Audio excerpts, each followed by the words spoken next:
To the Danger Zone, one of the most anticipated movies of the year, Top Gun Maverick with Pete Mitchell. Michael Cook's here to review that, and goes right along with Top Gun, a summer movie, I guess, Bob's Burgers. Yes. The movie. The long-anticipated new Top Gun, 36 years in the making. Tom Cruise is back as Maverick.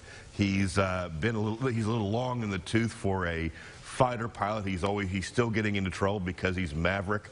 He is eventually sent back to Top Gun school to be an instructor for a top secret mission to take out a uranium plant in an undisclosed Middle Eastern country. There he comes across Miles Teller, who is actually the son of his wingman from the very first Top Gun movie. No way. And if you saw look, it's a spoiler alert, but it's been 36 years.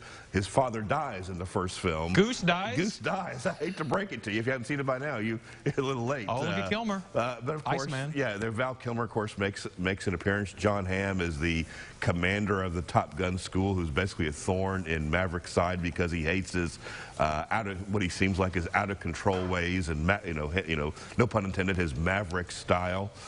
This movie, of course, is a lot of fighter pilot scenes. What I liked about that, it's not CGI. They are actually in these planes, so you feel like you are flying along with these pilots as they, number one, train for the secret mission, and then two, execute it, which almost seems like a suicide mission of what all has to accomplish. This is just what I would call the perfect summer film. There's a lot of emotion and character development that you would not have expected from a Top Gun movie. Of course, the effects of the jets and the fighter planes flying are just absolutely fantastic. If you see this, you must see it in the theater. The relationship and rivalry between some of the pilots and the resentment of Miles Teller's character toward Tom Cruise because his dad died. It was an accident, but he still blames Tom Cruise. You enjoy those two going head to head. I like the first one. I've not seen the first one since I was a kid, but I just absolutely loved this movie. It's absolutely fantastic. It's exactly what you want for a Top Gun film. They did just a marvelous job in all aspects of it. So all in all, I have to give this film a 10 out of 10. 10 out of 10, so that's a good score? Just a perfect summertime movie. I highly recommend it. I recently saw Top Gun recently, and at the very end of the movie, he's walking around, like, what are you going to do now? He says, maybe I'll become an instructor. They were teasing this movie 30 years ago. In the making. Exactly. Now, the next film to talk about is called the Bob's Burgers movie. This is based, there's been a TV series on Fox News for the past 12 years called Bob's Burger. I've actually never seen an episode, so I went into this movie blind. The story, it's the family, the Belchers.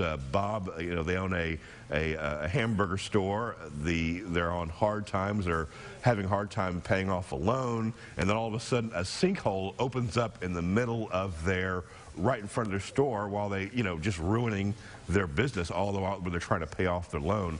Their kids, one of the kids finds a skeleton in the sinkhole, and then a murder mystery must be solved of who killed this carny. They think it might be the landlord of Bob's Burgers, and these kids go off an adventure trying to solve the whodunit of it all. Because I was not too familiar with the characters, but it was clear from other people in the audience that there was a lot of joy of people who had seen the TV series, and there was a lot of, if you've seen the series, there's probably a lot of inside jokes. But for me, I thought this was a sweet animated film. It's a bit of a musical. They break out into songs, and part of the fun is that none of them have good singing voices, but that's part of the. Well, that's kind of funny. That's part of the charm. So it's a bit musical comedy, bit of murder mystery, all the while the Bob's family tries to stay afloat in tough economic times and just keep the family together and financially afloat. So I liked this movie, and again, if you've seen the series, I'm sure it'll be a much more enjoyable for you than it would be for me. But for me, I give this film an 8 out of 10. Well, at least anybody who's on the fence, who watches the TV show, says, yeah, I'll do it now. Yeah, I think it's a sweet film. Again, I didn't know anything about it, but I do recommend this one. 8 out of 10, not bad. Not too bad movies at all, I guess. Not too bad. All right, let's go check in with the rants right now. And you say I play? Yeah, Bob's Burgers is pretty funny. You like it, huh? I do. Yeah, but Larry,